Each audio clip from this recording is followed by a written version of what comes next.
پچھلے 3 سال میں پاکستان کی سیاست کی سب سے بہترین خبر آج کے دن یہ سننے کو ملی کہ سپریم کورٹ نے عمران خان صاحب کو اڈیالہ جیل سے شفا انٹرنیشنل ہاسپٹل منتقل کرنے کا حکم دیا ہے۔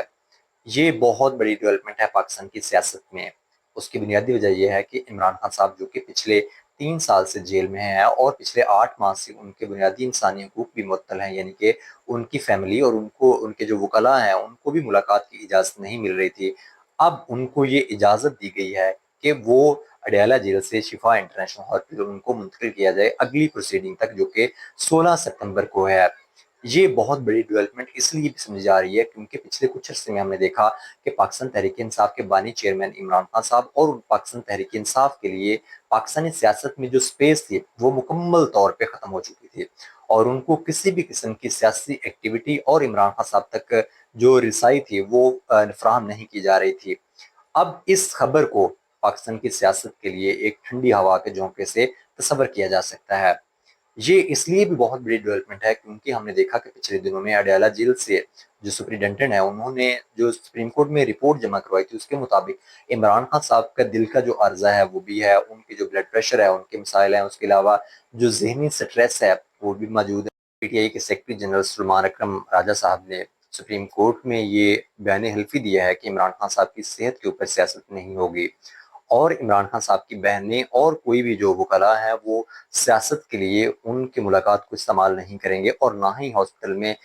کسی قسم کا رش جو ہے وہ ڈالا جائے گا، اور عمران خان صاحب کی جو سیکیورٹی ہے اس سے متعلق جو خدشات ہیں ان کو بھی دور کیا جائے گا۔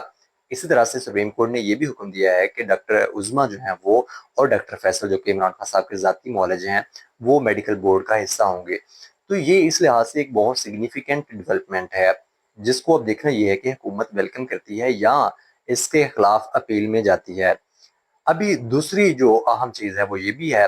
کہ پاکستان تحریک انصاف جس کو ایک بہت لمبے عرصے سے سسٹم سے مائنس کیے رکھا تھا، اب کیا ان کو دوبارہ سے پاکستان میں سیاست کرنے کی سپیس دی جائے گی؟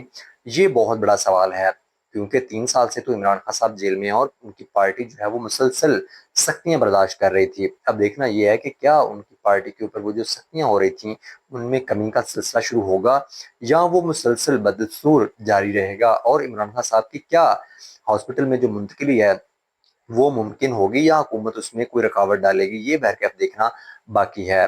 دوسری چیز جو اہم ڈیولپمنٹ ہے وہ یہ بھی ہے کہ پاکستان کے جتنے بھی کروڑوں ووٹرز ہیں پاکستان تحریک انصاف کے، ان کی یہ منشا ہے کہ عمران خان صاحب کا جو علاج ہے اس میں کسی قسم کی کوئی غفلت نہیں ہونی چاہیے،